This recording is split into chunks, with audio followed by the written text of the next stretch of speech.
പ്രായമായ ആളുകൾ മാറി നിൽക്കണം എന്ന അഭിപ്രായത്തോട് യോജിപ്പൊന്നുമില്ല.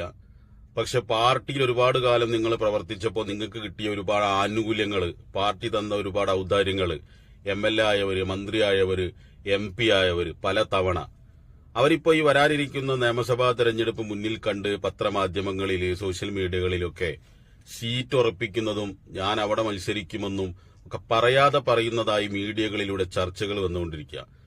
നമ്മൾ മനസ്സിലാക്കേണ്ട ഒരു കാര്യം, ഇനി വരാനിരിക്കുന്ന തെരഞ്ഞെടുപ്പ് എന്ന് പറയുന്നത് വളരെ നിർണായകമായ തെരഞ്ഞെടുപ്പാണ്. LDF ഭരണത്തിന്റെ 2 ടേം കഴിഞ്ഞ് മൂന്നാമത്തെ ആ ടേമിന് വേണ്ടി അവർ പരിശ്രമിക്കുമ്പോൾ ആ ഭരണം പിടിച്ചെടുക്കാൻ വേണ്ടിയിട്ടുള്ള ഒരു പ്രത്യേക കൂട്ടായ്മയോടുകൂടി മുന്നോട്ട് പോകേണ്ട ഒരു സമയത്ത് ഇങ്ങനെയുള്ള അസ്വാരസ്യങ്ങൾ ഉണ്ടാക്കി സാധാ പാർട്ടി പ്രവർത്തകന്മാരുടെ ആ ഒരു മനോവീര്യത്തെ നിങ്ങൾ കെടുത്തരുത് എന്നാണ് പറയാനുള്ളത്. അതുകൊണ്ട് വരാനിരിക്കുന്ന നിയമസഭാ തെരഞ്ഞെടുപ്പിൽ UDF ലക്ഷ്യമിടുന്ന 110ഓളം സീറ്റുകളാണ്. 110 സീറ്റിലും വിജയമുറപ്പിക്കുക എന്ന ഒരു പ്രത്യേക പാക്കേജോടുകൂടി തന്നെയാണ് ടീം UDF മുന്നോട്ടു പോകുന്നത്.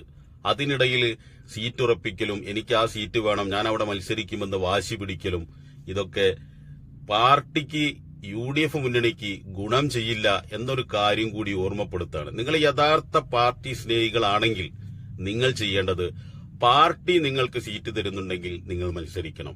പാർട്ടി നിങ്ങൾക്ക് മറ്റു വല്ല സ്ഥാനങ്ങളും തരുന്നുണ്ടെങ്കിൽ അത് നിങ്ങൾ സ്വീകരിക്കണം.